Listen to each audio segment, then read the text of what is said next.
چلیں جی، آج بات کرتے ہیں پنجاب کے ایک بہت ہی آپ کہہ لیں پرانے اور اہم قانون کی۔ جی colonization of government lands Punjab act 1912۔ بالکل۔ یہ برطانوی دور کا قانون ہے اور اس نے پنجاب میں جو سرکاری زمینیں تھیں نا جی ان کو آباد کرنے، ان کا پورا نظام چلانے کی سمجھے بنیاد رکھی۔ جی ہاں، ایک پورا فریم ورک بنایا۔ ہمارے پاس اس ایکٹ کا وہ پورا متن موجود ہے، جی تو آج ہم اسی قانون کو ذرا کھول کر دیکھیں گے۔ جی کوشش یہ ہوگی کہ سمجھیں کہ اس کا بنیادی ڈھانچہ کیا تھا، کاشتکاروں کے لیے اور جو بعد میں مالک بنے ان کے لیے کیا اصول تھے، اور حکومت کو کیا اختیارات ملے تھے۔ اختیارات کافی تھے۔ ہاں، قانون تھوڑا سا پیچیدہ لگتا ہے، جی پر ہم کوشش کریں گے کہ آسان کر کے سمجھیں۔ ٹھیک ہے، آئیے اس کا تفصیلی جائزہ لیتے ہیں۔ تو سب سے پہلے یہ قانون colonization of government lands Punjab act 1912 جی یہ لایا کیوں گیا تھا؟ جی اس کا جو بنیادی مقصد تھا نا، وہ تھا پنجاب میں جو بہت بڑی بڑی سرکاری زمینیں تھیں، خاص طور پر وہ جو نئی نہریں نکلنے سے کاشت کے قابل ہو رہی تھیں۔ اچھا، کینال کالونیز والی زمینیں؟ بالکل بالکل، انہی کو ایک منظم طریقے سے آباد کرنا تھا، اور یہ قانون یہ پورے پنجاب پر لاگو ہوتا تھا سوائے کچھ قبائلی علاقوں کے۔ ٹھیک۔ اور اس نے آتے ہی 1893 کا ایک پرانا قانون تھا، اسے منسوخ کر دیا۔ اچھا۔ جی، اور یہاں یہ کالونائزیشن کا لفظ بھی بڑا دلچسپ ہے۔ ہاں، اس کا کیا مطلب تھا اس زمانے میں؟ دیکھیں، اس کا مطلب صرف زمین آباد کرنا نہیں تھا، بلکہ ان نئی بستیوں کے لیے ایک پورا انتظامی قانونی سارا ڈھانچہ کھڑا کرنا تھا۔ ٹھیک۔ ایکٹ نے کچھ بنیادی اصطلاحات بھی واضح کی، جیسے کالونی یعنی وہ علاقہ جہاں یہ قانون لاگو ہوگا، کلیکٹر جو ضلع کا بڑا ریونیو آفیسر تھا اور اس قانون میں بہت با اختیار تھا۔ اچھا، کلیکٹر کا کردار بہت اہم تھا۔ بہت زیادہ۔ پھر کاشتکار یعنی وہ شخص جسے سرکاری زمین کاشت کے لیے دی گئی، اور ایک خاص اصطلاح اصل کاشتکار یعنی وہ پہلا مرد جسے زمین ملی یا پھر اس کا قانونی وارث۔ یہ سب تفصیل دفعہ 3 میں ہے، اور یہ بھی اہم ہے کہ صوبائی حکومت دفعہ 4 اور 5 کے تحت کسی بھی علاقے کو اس قانون کے دائرے میں لا سکتی تھی یا نکال بھی سکتی تھی۔ اچھا، یعنی لچک رکھی گئی تھی اس میں؟ جی، کافی لچک تھی۔ اچھا، تو کوئی شخص سرکاری زمین پر کاشتکار بنتا کیسے تھا؟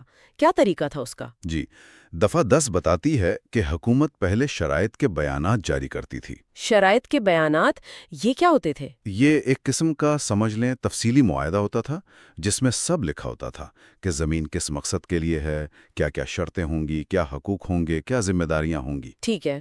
پھر جب کلیکٹر کسی شخص کو باقاعدہ تحریری حکم کے ذریعے زمین الاٹ کرتا اور وہ شخص کلیکٹر کی اجازت سے اس زمین پر قبضہ کر لیتا، تب وہ قانونی طور پر کاشتکار بن جاتا تھا۔ اچھا، یہاں بات واقعی دلچسپ ہو جاتی ہے۔ ان شرائط کے بیانات کی قانونی حیثیت کیا تھی؟ کیا یہ بس عام سے معاہدے تھے؟ نہیں، عام معاہدے بالکل نہیں تھے۔ دفعہ 11 نے انہیں بہت بہت مضبوط قانونی حیثیت دی۔ وہ کیسے؟ اس میں کہا گیا کہ یہ شرائط ایسی ہی سمجھی جائیں گی جیسے یہ کراؤن گرانٹس ایکٹ 1895 کے تحت دی گئی گرانٹ ہوں۔ اچھا، کراؤن گرانٹس ایکٹ؟ جی، اس کا مطلب یہ تھا کہ ان شرائط کو عام قوانین جیسے پنجاب ٹیننسی ایکٹ وغیرہ تھے نا، ان سب پر فوقیت حاصل تھی۔ یعنی جو ریاست میں کہہ دیا بس وہی حتمی؟ بالکل، ریاست جو شرائط طے کر دیتی وہی فائنل ہوتی، انہیں عدالت میں بھی آسانی سے چیلنج نہیں کیا جا سکتا تھا۔ گویا یہ شاہی فرمان جیسی حیثیت رکھتے تھے۔ تو کاشتکار بن تو گئے، لیکن کیا ان کے حقوق پھر مکمل تھے یا پابندیاں زیادہ تھیں؟ دیکھیں، دونوں چیزیں تھیں، کچھ تحفظ بھی تھا اور پابندیاں بھی کافی تھیں۔ اچھا، تحفظ کیسا؟ دفعہ 18 ایک اہم تحفظ دیتی تھی کہ کاشتکار کے جو حقوق تھے نا زمین پر، ان کو کسی عدالتی ڈگری یا حکم کے ذریعے قرق یا فروخت نہیں کیا جا سکتا تھا۔ اچھا۔ نہ ہی اگر وہ دیوالیہ ہو جائے تو اس کے یہ حقوق نیلام ہو سکتے تھے، تو یہ کاشتکار کو ایک طرح کی سیکیورٹی دیتا تھا۔ یہ تو اچھی بات تھی، لیکن پابندیاں؟ ہاں، دوسری طرف دفعہ 19 بہت بڑی پابندی لگاتی تھی۔ وہ کیا تھی؟ وہ یہ کہ کاشتکار اپنی زمین یا حقوق کو بیچ نہیں سکتا تھا، تحفے میں نہیں دے سکتا تھا، رہن نہیں رکھ سکتا تھا، یا کسی بھی قسم کے نجی معاہدے سے کسی دوسرے کو منتقل نہیں کر سکتا تھا، بالکل بھی نہیں۔ جب تک کہ متعلقہ سرکاری آفیسر یعنی ایگزیکٹو ڈسٹرکٹ آفیسر یا ریونیو یا اس کا کوئی مقرر کردہ نمائندہ تحریری اجازت نہ دے دے۔ اچھا، سرکاری اجازت لازمی تھی؟ جی، اور اگر اجازت کے بغیر کوئی منتقلی کی جاتی تو وہ بالکل کال عدم، مطلب نل اینڈ وائڈ سمجھی جاتی۔ تو زمین بیچنا یا رہن رکھنا یہ تو پھر تقریباً ناممکن ہی تھا بغیر سرکاری منظوری کے؟ بالکل، بہت مشکل تھا۔ اس کے پیچھے شاید مقصد یہ تھا کہ زمین حکومت کی مرضی کے بغیر ادھر ادھر نہ ہو، خاص طور پر چھوٹے چھوٹے ٹکڑوں میں نہ بڑھ جائے یا ایسے لوگوں کے ہاتھ نہ چلی جائے جنہیں حکومت وہاں نہیں چاہتی تھی۔ کنٹرول رکھنا تھا مطلب ہے؟ جی، کنٹرول رکھنا تھا۔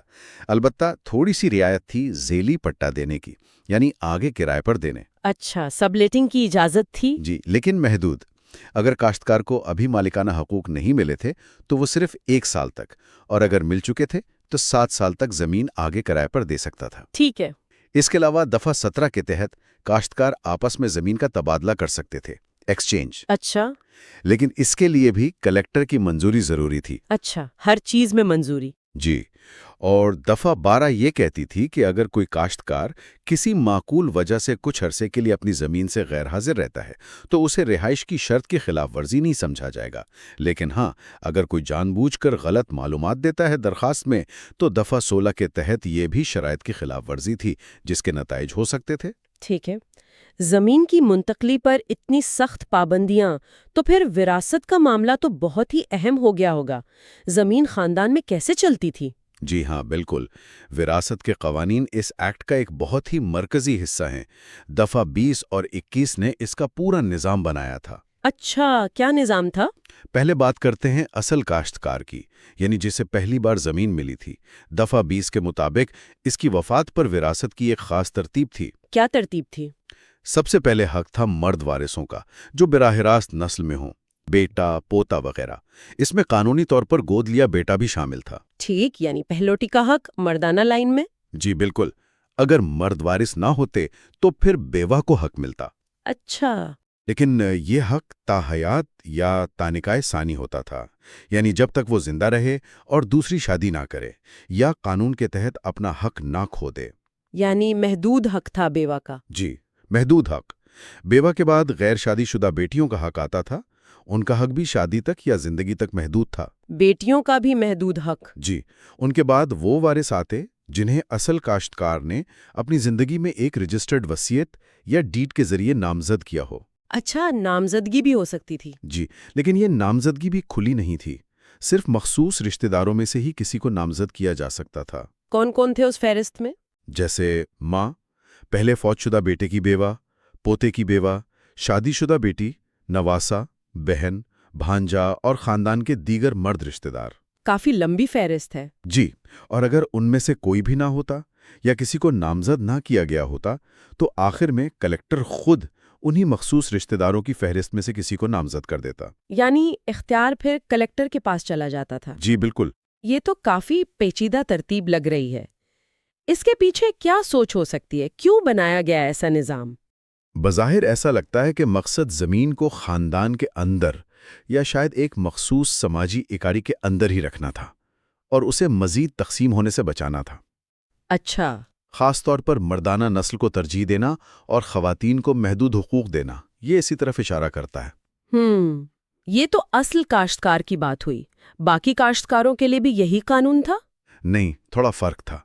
دفعہ 21 میں ان کاشتکاروں کے لیے قوانین تھے جو خود وراثت کے ذریعے کاشتکار بنے تھے، یعنی اصل کاشتکار نہیں تھے، یا جو خواتین کاشتکار تھیں، ان کے لیے قوانین تھوڑے مختلف تھے۔ اچھا۔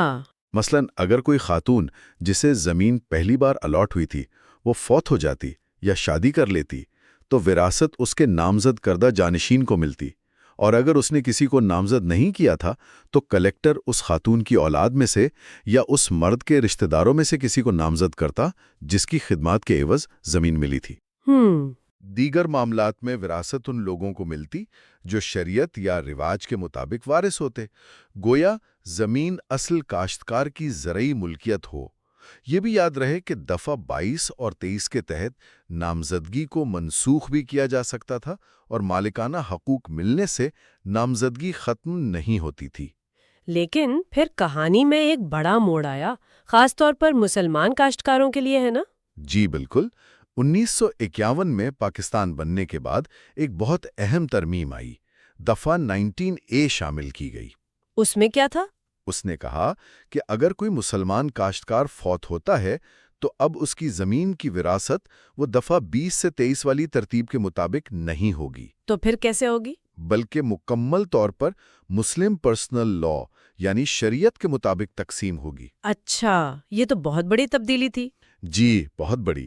یہ ترمیم بہت اہم ہے کیونکہ یہ تقسیم ہند کے بعد پاکستان میں جو قانونی تبدیلیاں آ رہی تھیں ان کی عکاسی کرتی ہے۔ یعنی پرسنل لاز کو اہمیت دی جا رہی تھی۔ بالکل، جہاں شخصی قوانین کو نوآبادیاتی قوانین پر فوقیت دینے کا رجحان بڑھ رہا تھا، اس نے وراثت کے اس نوآبادیاتی ماڈل کو ختم کر کے اسلامی اصولوں کو نافذ کر دیا۔ ٹھیک ہے۔ اس میں ایک اور پیچیدہ شک بھی تھی، وہ ان خواتین سے متعلق تھی جو پہلے سے محدود مالک کے طور پر زمین پر قابض تھیں۔ ہاں، ان کا کیا بنا؟ قانون نے کہا کہ جب ان کا محدود حق ختم ہوگا، مثلاً بیوہ کی وفات یا دوسری شادی پر، تو وراثت کیسے تقسیم ہوگی؟ کیسے ہوگی؟ تو قانون نے کہا کہ وراثت ان تمام افراد کو ملے گی جو آخری مکمل مرد مالک کی وفات کے وقت شریعت کے مطابق وارث بنتے۔ گویا شریعت قانون اسی وقت نافذ تھا۔ اوہ، یہ تو واقعی پیچیدہ ہے۔ مطلب پیچھے جا کر وراثت طے ہوگی؟ جی بالکل، وراثت کا تعین پیچھے جا کر آخری مرد مالک کے حوالے سے کیا جاتا تھا، نہ کہ محدود مالک خاتون کے حوالے سے۔ یہ ایک اہم سوال اٹھاتا ہے کیا سوال؟ کہ نوآبادیاتی دور کے بنائے ہوئے قوانین اور مقامی مذہبی یا شخصی قوانین کے درمیان یہ جو ٹکراؤ تھا اسے کیسے حل کیا گیا اور اس کے کیا اثرات ہوئے؟ بالکل، یہ غور طلب بات ہے۔ اچھا، وراثت تو طے ہو گئی، لیکن اگر کوئی کاشتکار حکومت کی لگائی ہوئی شرائط ہی توڑ دے تو پھر کیا ہوتا تھا؟ کیا سزائیں تھیں؟ جی، اس کے لیے بھی ایکٹ میں واضح طریقہ کار تھا۔ دفعہ 24 نے کلیکٹر کو کافی اختیارات دیے تھے۔ کیا اختیارات تھے کلیکٹر کے پاس؟ اگر کلیکٹر مطمئن ہوتا کہ کسی کاشتکار نے شرائط کی خلاف ورزی کی ہے تو وہ اس کاشتکار کو صفائی پیش کرنے کا موقع دینے کے بعد دو کام کر سکتا تھا۔ کیا؟ یا تو 10,000 روپے تک کا جرمانہ عائد کر سکتا تھا۔ 10,000 روپے؟ یہ 1912 کے 10,000؟ یہ تو بہت بڑی رقم ہوگی آج کے حساب سے۔ جی بالکل، بہت بڑی رقم۔ یا پھر دوسرا آپشن یہ تھا کہ وہ سیدھا اس کی کاشتکاری یعنی زمین پر اس کا حق ہی ضبط کرنے کا حکم دے سکتا تھا۔ اوہ، یعنی زمین واپس لے لی جاتی تھی؟ ہاں بالکل، لیکن اس میں ایک رعایت تھی۔ وہ کیا؟ اگر خلاف ورزی ایسی تھی جسے ٹھیک کیا جا سکتا تھا، مطلب کوئی چیز وقت پر نہیں کی، تو کلیکٹر پہلے ایک تحریری نوٹس دیتا تھا۔ اچھا، وارننگ کی طرح؟ جی، جس میں کم از کم 1 مہینے کا وقت دیا جاتا کہ وہ غلطی درست کر لے۔ اگر کاشتکار اس نوٹس پر عمل نہیں کرتا تبھی جرمانہ یا ضبطی کا حکم دیا جاتا۔ ٹھیک ہے، اور اگر زمین ضبط ہو جاتی تو کیا کاشتکار کو فصلوں کا یا اس نے جو کوئی تعمیر وغیرہ کی ہو اس کا کوئی معاوضہ ملتا تھا؟ جی ہاں بالکل، دفعہ 25 کہتی ہے کہ ضبطی کی صورت میں کلیکٹر فوری طور پر زمین پر دوبارہ قبضہ تو کر سکتا تھا، لیکن کاشتکار کو اس کی کھڑی فصلوں اور اس نے زمین پر جو مستقل بہتری کی تھی، جیسے کوئی عمارت بنائی یا زمین ہموار کی، جی بالکل، اس کا معاوضہ ملتا تھا۔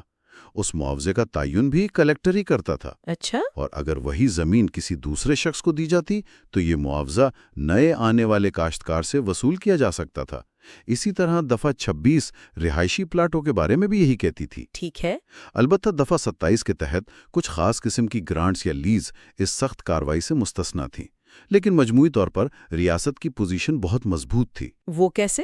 دفعہ 28 کے مطابق حکومت کے جتنے بھی واجبات تھے، چاہے وہ لگان ہو، جرمانہ ہو یا کوئی اور رقم، وہ ایسے ہی وصول کیے جا سکتے تھے جیسے زمین کا سرکاری لگان وصول کیا جاتا ہے۔ یعنی بہت سختی سے؟ جی، بہت سختی سے۔ اور تو اور دفعہ 29 کے تحت بورڈ آف ریونیو کو یہ اختیار بھی تھا کہ وہ کاشتکاروں پر عائد کسی بھی شرط کو ختم کر دے یا بدل دے۔ یعنی حکومت جب چاہے شرائط بدل بھی سکتی تھی؟ جی، بورڈ آف ریونیو کے پاس یہ اختیار تھا۔ اچھا، یہ تو ہوئی ان کی بات جنہیں قانونی طور پر زمین ملی تھی۔ ان کا کیا جو بغیر اجازت سرکاری زمین پر قبضہ کر لیتے تھے، جنہیں ہم قابض یا تجاوز کرنے والے کہہ سکتے ہیں؟ اوہ، ان کے لیے تو قانون بہت ہی سخت تھا۔ کیا تھا ان کے لیے؟ دفعہ 32 کہتی تھی کہ اگر کوئی شخص کسی سرکاری زمین پر بغیر کسی حق یا اجازت کے قابض پایا جائے تو کلیکٹر اسے فوراً وہاں سے بے دخل کر سکتا ہے۔ صرف بے دخل؟ نہیں، صرف بے دخل ہی نہیں، بلکہ اس کی کھڑی فصلوں، اس نے جو درخت لگائے ہوں یا جو عمارتیں بنائی ہوں، ان پر بھی بغیر کوئی معاوضہ دیے قبضہ کر سکتا تھا۔ بغیر معاوضے کے؟ جی، بغیر معاوضے کے۔ اس کے علاوہ دفعہ 33 میں تو باقاعدہ سزائیں مقرر تھیں۔ سزائیں بھی؟ جی، اگر کوئی سرکاری زمین پر بغیر اجازت کھیتی باڑی کرے، کوئی عمارت بنائے، درخت کاٹے یا کسی بھی قسم کی تجاوزات کرے تو اسے 2 لاکھ روپے تک جرمانہ یا 6 ماہ تک قید یا دونوں سزائیں ہو سکتی تھیں۔ 2 لاکھ روپے جرمانہ؟ یہ تو بہت ہی زیادہ لگتا ہے۔ جی ہاں، یہ رقم شاید بعد میں ترامیم کے ذریعے بڑھائی گئی ہوگی، لیکن یہ ظاہر کرتا ہے کہ ریاست اپنی زمین پر غیر قانونی قبضے کو کتنی سنجیدگی سے لیتی تھی۔ صحیح۔ اور کلیکٹر کے پاس صرف یہی اختیارات نہیں تھے، دفعہ 34 اسے مزید طاقت دیتی تھی۔ اچھا، اور کیا کر سکتا تھا کلیکٹر؟ وہ ناجائز کاشت کی گئی فصلیں ضبط کر سکتا تھا، کاٹے گئے یا نقصان پہنچائے گئے درختوں کی قیمت کا اندازہ لگا کر وصول کر سکتا تھا، اور ناجائز تعمیرات یا تجاوزات کو گرا کر اس کا خرچہ بھی ذمہ دار شخص سے وصول کر سکتا تھا۔ باپ رے، یعنی بہت زیادہ اختیارات تھے۔ جی، یہاں دلچسپ بات یہ ہے کہ انتظامی افسران، خاص طور پر کلیکٹر کو، کتنے وسیع عدالتی اور انتظامی اختیارات ایک ہی جگہ جمع کر دیے گئے تھے۔ وہ تفتیش بھی کر رہا ہے، فیصلہ بھی سنا رہا ہے اور سزا بھی دے رہا ہے۔ واقعی یہ تو بہت زیادہ پاورز تھیں۔ اچھا، اب ان کاشتکاروں کی بات کرتے ہیں جو شرائط پوری کر کے مالک بن جاتے تھے۔ کیا مالک بننے کے بعد وہ ان سب پابندیوں سے آزاد ہو جاتے تھے؟ نہیں، مکمل طور پر نہیں۔ دفعہ 30 کہتی ہے کہ جب کوئی کاشتکار تمام شرائط پوری کر لیتا تھا یا حکومت کے ساتھ جو طے شدہ رقم تھی وہ ادا کر دیتا تھا تو وہ مالکانہ حقوق حاصل کرنے کا حقدار بن جاتا تھا۔ یعنی پروپرائٹر بن جاتا تھا۔ جی، پروپرائٹر۔ لیکن مالک بننے کے بعد بھی وہ ایکٹ کے دوسرے شیڈیول یعنی شیڈیول 2 میں لکھی گئی کچھ شرائط کا پابند رہتا تھا۔ اچھا، یعنی ملکیت بھی مشروط تھی؟ جی بالکل، ملکیت بھی مشروط تھی، اور دفعہ 32 میں یہ بھی تھا کہ اگر بعد میں ثابت ہو جائے کہ کسی نے دھوکہ دہی یا غلط بیانی سے زمین حاصل کی تھی تو بورڈ آف ریونیو مالکانہ حقوق ملنے کے بعد بھی زمین واپس لے سکتا تھا۔ اوہ، تو یہ شیڈیول 2 کی شرائط کیا تھیں؟ مالک بننے کے بعد بھی کون سی پابندیاں باقی رہتی تھیں؟ جی، یہ شرائط بہت اہم ہیں اور ریاست کے کنٹرول کو ظاہر کرتی ہیں۔ شیڈیول 2 کے مطابق بتائیے۔ پہلا، حکومت تمام نہروں، پانی کے راستوں، معدنیات، کوئلے اور کان کنی کے حقوق اپنے پاس محفوظ رکھتی تھی۔ یعنی زمین مالک کی، لیکن زمین کے نیچے جو کچھ تھا وہ ریاست کا۔ بالکل صحیح۔ دوسرا، حکومت یا اس کے اہلکار ان معدنیات وغیرہ کی تلاش، نکالنے یا نہروں کی دیکھ بھال کے لیے کسی بھی وقت مالک کی زمین میں داخل ہو سکتے تھے، بغیر اجازت کے؟ جی۔ تیسرا، البتہ اس داخلے یا کام سے اگر مالک کی فصلوں یا جائیداد کو کوئی نقصان پہنچتا تو اس کا معاوضہ دیا جاتا، جس کا تعین کلیکٹر کرتا۔ چلو، یہ تو ٹھیک ہے۔ چوتھا، مالک کی ذمہ داری تھی کہ وہ اپنی زمین کی حدود پر پکے نشانات لگائے اور ان کی دیکھ بھال کرے۔ ٹھیک ہے۔ اور پانچواں، اگر حکومت اور مالک کے درمیان ان محفوظ حقوق یا شیڈیول کی کسی اور شرط کے بارے میں کوئی تنازع پیدا ہوتا تو اسے حتمی فیصلے کے لیے ایگزیکٹو ڈسٹرکٹ آفیسر ریونیو کے پاس بھیجا جاتا، نہ کہ عام عدالت میں۔ پھر وہی بات، فیصلہ انتظامیہ کے پاس۔ جی، اگر ہم اسے وسیع تناظر میں دیکھیں تو یہ ظاہر ہوتا ہے کہ ریاست نے زمین کی ملکیت تو دے دی، لیکن اہم ترین وسائل، خاص طور پر پانی اور معدنیات پر اپنا کنٹرول مکمل طور پر برقرار رکھا۔ یہ ملکیت دینے کے باوجود کنٹرول برقرار رکھنے کا ایک مؤثر طریقہ تھا۔ بالکل۔ اور دفعہ 30A بھی ہے جو شاید خواتین مالکان سے متعلق ہے، وہ کیا ہے مختصراً؟ جی، دفعہ 3A ان خواتین مالکان کی جائیداد کی منتقلی اور وراثت کے بارے میں کچھ مخصوص اصول وضع کرتی تھی، جنہوں نے زمین کسی مرد جیسے شوہر، باپ، بیٹا وغیرہ کی خدمات یا الاٹمنٹ کی وجہ سے حاصل کی تھی۔ ان کے حقوق اور وراثت کا تعین بڑی حد تک اس مرد سے منسلک رہتا تھا۔ اچھا، آخر میں کچھ چھوٹی موٹی متفرق باتیں بھی ہیں ایکٹ میں؟ ہاں، چند ایک اور قابل ذکر ہیں۔ مثلاً دفعہ 31 ایک دلچسپ تحفظ دیتی تھی کس چیز کو؟ ان گھوڑیوں اور اونٹنیوں کو جو مخصوص شرائط کے تحت افزائش نسل کے لیے رکھی گئی ہوں، انہیں یا ان کے 18 ماہ سے کم عمر بچوں کو کسی عدالتی حکم کے تحت کرک یا فروخت نہیں کیا جا سکتا تھا۔ اچھا، شاید اچھی نسل کے جانوروں کو بچانا مقصد ہوگا۔ جی، یہی لگتا ہے۔ پھر دفعہ 35 تھی جو گاؤں کے مشترکہ مقاصد جیسے صفائی، چوکیداری وغیرہ کے لیے ایک چھوٹا سا ٹیکس یا سیس لگانے کا اختیار دیتی تھی۔ اچھا، لیکن یہ کون لگاتا تھا؟ یہ صرف اس صورت میں لگایا جا سکتا تھا جب گاؤں کے مالکان اور کاشتکاروں کی اکثریت اس کی درخواست کرے۔ یعنی لوگوں کی مرضی سے؟ جی، لوگوں کی مرضی سے۔ اور قانونی پہلو سے کیا اہم ہے؟ کیا ان فیصلوں کو عام عدالتوں میں چیلنج کیا جا سکتا تھا؟ نہیں، یہی تو بہت اہم نکتہ ہے۔ دفعہ 36 واضح طور پر کہتی تھی کہ جن معاملات کا فیصلہ کرنے کا اختیار اس ایکٹ نے کلیکٹر یا کسی اور ریونیو آفیسر جیسے کمشنر یا بورڈ آف ریونیو کو دیا ہے، ان معاملات میں کسی دیوانی عدالت کو مداخلت کا کوئی اختیار نہیں ہوگا۔ اوہ، یعنی عدالت کا راستہ بند۔ جی، ان معاملات میں اس نے انتظامیہ کے فیصلوں کو عدالتی جانچ پڑتال سے کافی حد تک محفوظ کر دیا اور ان کے اختیارات کو بہت بڑھا دیا۔ پھر دفعہ 37 تھی جو نیک نیتی سے کام کرنے والے سرکاری افسران کو ان کے اقدامات پر قانونی کارروائی سے تحفظ دیتی تھی، اور دفعہ 38 نے اس ایکٹ کے نفاذ سے پہلے جاری کیے گئے تمام متعلقہ احکامات، شرائط وغیرہ کو قانونی حیثیت دے دی تاکہ کوئی پرانا معاملہ چیلنج نہ ہو۔ ٹھیک ہے۔ اس سب کا کیا مطلب ہے؟